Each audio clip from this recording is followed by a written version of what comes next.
Salut à tous, j'espère que vous allez bien. Aujourd'hui on se retrouve pour une nouvelle vidéo sur la chaîne et il va s'agir de mon book haul du mois d'avril et vous allez voir j'ai vraiment craqué mon slip. Il faut savoir que en fait j'ai reçu beaucoup de services presse durant ce mois-ci tout simplement parce qu'il y en avait beaucoup qui m'intéressaient et aussi je me suis rendue à 2 salons du livre au mois de avril, donc le week-end du 7 et 8 avril 2018. Donc je suis allée au Quai du Polar à Lyon le samedi 7 et le dimanche 8 je me suis rendue à Grenoble au salon Grès Imaginaire et donc j'en ai profité pour acheter les bouquins aux auteurs pour pouvoir me les faire dédicacer et ce sont vraiment des auteurs que je connais depuis pas mal de temps et que j'avais envie de découvrir, donc c'était vraiment le moment où il fallait craquer. Donc voilà, ils étaient tous sympas, donc ça m'a vraiment fait plaisir de pouvoir m'offrir leurs bouquins. Et du coup c'est vrai que là je viens de mettre tous les livres que j'ai à vous présenter dans cette vidéo sur mon lit et c'est juste énorme. Donc je ne sais pas si je vais couper cette vidéo en deux. En tout cas ne vous inquiétez pas, si je constate au fur et à mesure que je tourne c'est trop long, je le ferai en 2 fois, tant pis, vous aurez cette partie là aujourd'hui et la partie suivante la semaine prochaine. Ça sera quand même plus agréable pour vous je pense de regarder 2 vidéos de 10-12 minutes qu'une grande vidéo de 30 minutes. Donc voilà. J'espère que ça vous plaira en tout cas, on commence dès maintenant. Alors dans cette première partie, je vais vous présenter du coup les livres que j'ai achetés au salon du livre.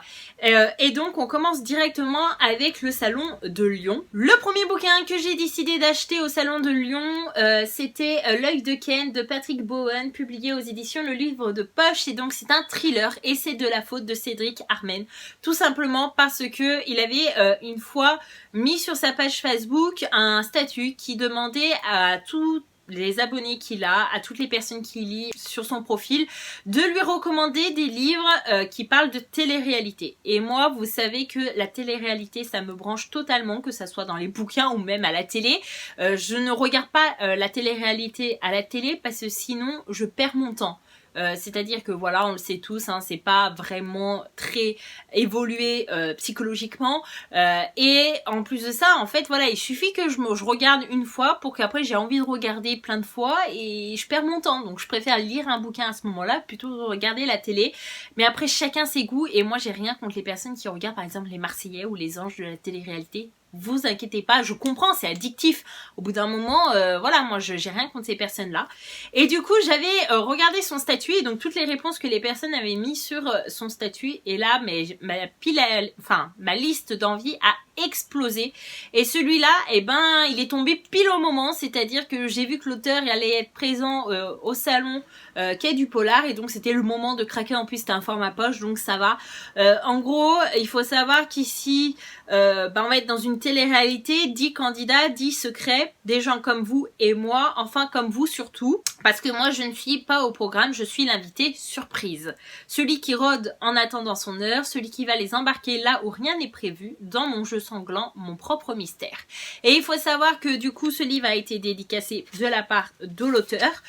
Personnellement j'ai trouvé que l'auteur était très sympa et en plus il faut savoir qu'il m'a confié que en gros ce livre serait éventuellement bientôt adapté en série. Il avait l'air de bien s'avancer donc je pense que le projet est en route et donc j'ai hâte de le lire avant de voir la série. Le deuxième bouquin que j'ai décidé d'acheter à Lyon, il s'agit de Entre deux mondes de Olivier Norek, publié aux éditions Michel Lafon. Je n'en dirai pas plus concernant ce bouquin parce que on en entend quand même beaucoup parler, que ce soit sur Booktube ou même sur les blogs littéraires.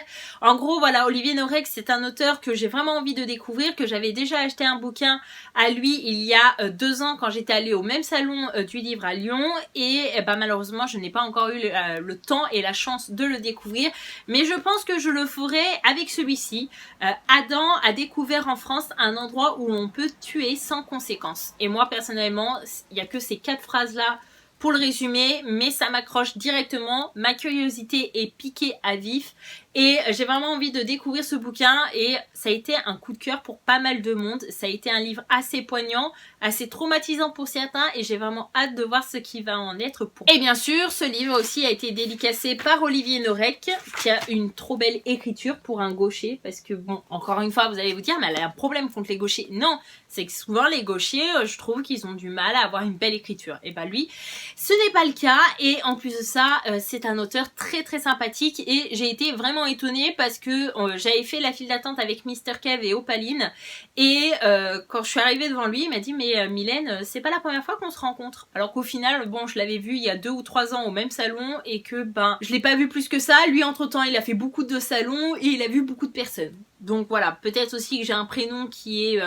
assez rare. Durant la journée à Lyon avec les booktubers, après avoir mangé, nous nous sommes rendus à la librairie Gilbert Joseph qui était juste à côté de notre restaurant et j'étais vachement contente tout simplement parce que j'ai pu trouver un livre d'occasion qui était sur ma wishlist, sur ma liste d'envie depuis pas mal de temps. À la base j'allais repartir bredouille, c'est-à-dire que j'ai dit à Trekkie, écoute j'ai rien trouvé donc bah écoute je ne vais pas craquer et là je tourne la tête et là je vois le livre. Et je dis, ah bah si. Et en plus, je l'ai payé 2,80 €. Donc autant vous dire que j'ai pas réfléchi 15 fois. Je l'ai acheté. Il s'agit de Encore faut-il rester vivant de Anne Ferrier, publié aux éditions Manière Jeunesse. En gros, c'est un bouquin où il y a une épidémie de zombies. Voilà, je n'irai pas plus loin, il faut aller assez vite dans cette vidéo.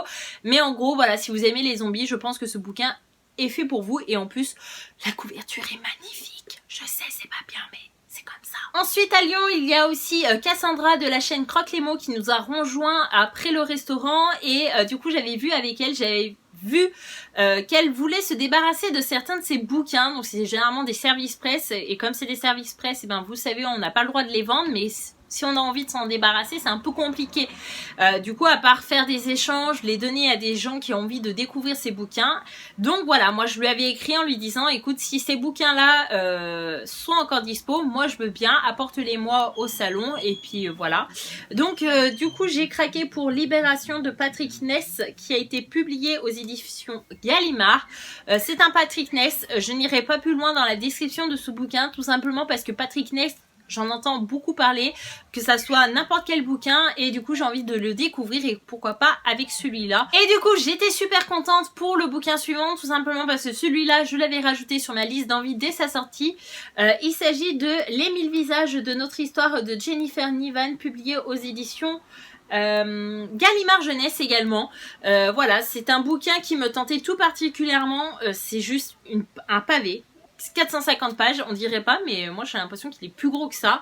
Et je me rappelle plus trop du résumé, mais je crois qu'on va rencontrer 2 adolescents ou 2 personnages, un masculin, un féminin, et il va avoir une relation plutôt particulière entre eux deux, donc j'ai vraiment envie de la découvrir. Et donc maintenant on passe au livre que j'ai décidé d'acheter aux auteurs à Grenoble. Le premier livre, il s'agit de Faux frères, vrai secret de Olivier Gay, publié aux éditions Castelmore. J'irai pas plus loin dans le résumé de ce bouquin, mais en gros, faux frère, vrai secret, on se rend bien compte qu'il va y avoir des secrets familiaux là-dessous et vous savez que j'adore ça. C'est un bouquin que je suis ravie d'avoir acheté. Pareil, hein, il a été dédicacé par Olivier Gay. Et du coup c'était vraiment un coup de bol tout simplement parce que apparemment à Grenoble les auteurs se sont fait dévaliser dès le samedi soir. Enfin dès le samedi soir ils avaient presque plus de bouquins. Et moi celui-là je le voulais absolument parce que c'est le seul bouquin qui m'intéressait d'Olivier Gay et je voulais vraiment lui en acheter un. Donc du coup j'avais pu voir avec Mathieu qui est aussi un auteur pour lui dire va voir Olivier Gay pour que il me mette ça de côté. Je ne veux pas repartir sans rien de lui. Donc du coup bah si Mathieu tu passes par là, je te fais de gros bisous et je te dis merci encore de ton aide et du coup j'ai pu avoir mon exemplaire. Je suis ravie. Ensuite avec grande surprise je n'avais pas vu que l'auteur était présente au salon et quand j'ai tourné la tête alors que j'étais en train de faire dédicacer mon livre à Agnès Marot et ben j'étais super contente et donc j'ai craqué pour L'Empire des Auras, publié par Nadia Coste, publié aux éditions Seuil. Alors de quoi ça parle, je ne me rappelle absolument plus. 2059, les individus sont classés en fonction de leur aura, les bleus ont tous les privilèges, les rouges jugés dangereux sont les parias de la société. Voilà, c'est ça. C'est en gros, on est dans une société du futur où on a quand même la population qui est classée en fonction d'une norme, en fonction d'un règlement. Et du coup, je pense que certaines personnes vont se rebeller contre le système. Et donc, vous savez que c'est ce que j'aime plutôt bien dans les bouquins.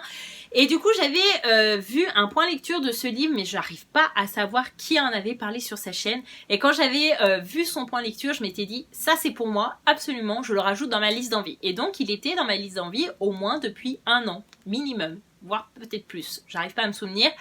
Et du coup, je connaissais la couverture, etc. Et quand j'avais regardé la liste des auteurs qui venaient à Grenoble, je me suis dit, ouais, bon, bah ok. Et là, je tourne la tête et je le vois, et là, je vois, super, c'est l'auteur. Donc pareil, hein, j'ai pu avoir une dédicace, plutôt sympa d'ailleurs. Donc voilà, j'étais super contente et j'espère le lire prochainement. Ensuite, bien sûr, à Grenoble, je me suis rendue vers le stand de Cindy Van Wilder pour lui acheter le tome 1 de sa saga Les Outrepasseurs, donc Les Héritiers, publié aux éditions Gulfstream. C'était pas forcément le livre que je voulais lui acheter, je voulais lui acheter son dernier roman qui était La Lune est à nous, tout simplement parce que je voulais plutôt la découvrir dans un livre one-shot plutôt qu'une saga, mais pourquoi pas. Là aussi, c'est un bouquin qui a été dédicacée, je la remercie et je sais pas si elle passera par là, mais je te fais de gros bisous. J'étais enfin ravie de te rencontrer en vrai, en chair et en os, parce qu'à chaque fois je la vois par écran, hein, avec sa chaîne YouTube ou par Facebook, etc. C'est un bouquin qui est juste magnifique, hein. Les éditions Gulfstream se sont déchirées pour cette saga. Le tome 2 et le tome 3 sont aussi jolis que le tome 1. De quoi ça va reparler? C'est Peter qui est un adolescent et en gros, il va être amené dans un autre monde, dans une autre dimension. Enfin, j'arriverai pas à vous expliquer ce qu'il en est avant que je le lise. Voilà, Cindy, encore une fois, elle me l'a bien vendu et elle m'a vraiment donné envie de me lancer dans ce bouquin.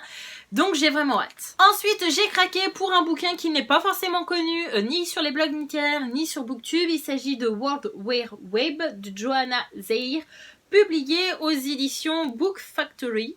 Donc ici, contre toute attente, j'ai craqué pour ce bouquin, tout simplement, puisque là, encore une fois, on est à Paris en 2035, dans le futur, et on est dans une société, encore une fois, toute contrôlée, où on a des règles à respecter, sinon c'est la mort assurée, et compagnie. Voilà, sur le coup, quand j'avais lu le résumé, je m'étais dit, toi tu es pour moi, et encore une fois, le bouquin est dédicacé par l'auteur. Voilà, donc encore une fois, plein de marque-pages, etc. Et c'est un sacré pavé, hein. Il y a 500 pages quasiment, donc j'ai hâte de le lire et de vous en reparler. Voilà, c'est une dystopie, donc vous savez que j'adore ce genre littéraire. Ensuite, du coup, j'ai pu repartir avec Deep Time de Mathieu Guibé. Tout simplement, c'est un auteur que j'apprécie énormément et avec qui j'ai pu échanger depuis des mois, voire des années par Facebook et que j'avais jamais eu la chance de rencontrer, tout simplement parce qu'il faisait pas forcément les mêmes salons du livre que moi. Et du coup, on s'entend plutôt bien et je lui avais promis que je repartirais avec un de ses bouquins, sauf que c'était à lui de décider lequel, sachant que j'étais assez compliquée tout simplement parce que les romans c'est pas forcément mon genre et il a souvent écrit des bouquins où il y avait un petit peu de romance dedans, donc je lui ai dit que bon, s'il y avait un petit peu de romance, il n'y avait pas de problème, mais il fallait pas que ça soit que ça. Donc il a décidé celui-là. Encore une fois, j'ai reçu une petite dédicace bien sympa de la part de l'auteur et du coup si tu passes par là Mathieu, je te fais un gros coucou et je te remercie. En tout cas c'était vraiment cool de pouvoir te rencontrer en vrai et de pouvoir discuter un petit moment avec toi et j'espère te revoir très prochainement. Et donc pour finir avec ce book haul et donc avec mes acquisitions faites à Lyon et à Grenoble avec les deux salons du livre auxquels je suis allée début avril, j'ai décidé de craquer pour La part des ombres, le tome 1 de Gabrielle Katz, publié aux éditions Scrinéo. Contre toute attente, tout simplement parce que voilà, je suis beaucoup de chaînes Booktube, je suis abonnée à beaucoup d'entre elles, et Gabrielle Katz, c'est un auteur qui revient régulièrement pour la fantasy, et j'avais envie de me pencher un peu plus sur la fantasy, et c'était un auteur que j'avais envie de découvrir également, sauf que j'ai discuté avec lui et je lui ai dit que j'avais peur de me plonger dans une panne de lecture, tout simplement parce que la fantaisie, c'est soit ça passe, soit ça casse avec moi, et qu'il faut vraiment que ça me parle et que le thème me parle également. Et donc il m'a fait le résumé d'un peu toutes ces sagas et j'ai décidé de repartir avec La part des ombres qui correspondait un peu plus à mes préférences et à mes attentes concernant ce que j'aimais lire. Et donc là aussi j'ai eu le droit à une jolie dédicace. Ce que j'aime bien avec Gabrielle Katz, c'est que généralement il demande aux gens de choisir un animal, un objet et lui dire un petit peu ce qu'il doit dessiner. Et moi, je lui avais demandé un gros chat qui tirait la langue. Donc voilà son dessin, je le trouve juste excellent. Et du coup, bah après, bien sûr, j'ai mis des dédicaces. Donc voilà. C'est pareil, hein, je vous l'avais dit que je voulais pas forcément de la romance. Donc c'est un des bouquins, une des sagas où il y en a le moins possible chez lui.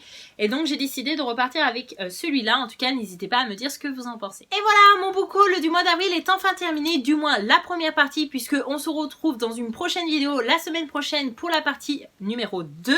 En tout cas, n'hésitez pas à me dire en commentaire si je vous ai convaincu à lire certains de ces bouquins, si vous en avez déjà lu et ce que vous en avez pensé. Je serais ravie d'en discuter avec vous en commentaire. En tout cas, je vous fais de gros bisous. On se retrouve la semaine prochaine pour la partie numéro 2 du book haul du mois d'avril. Ciao!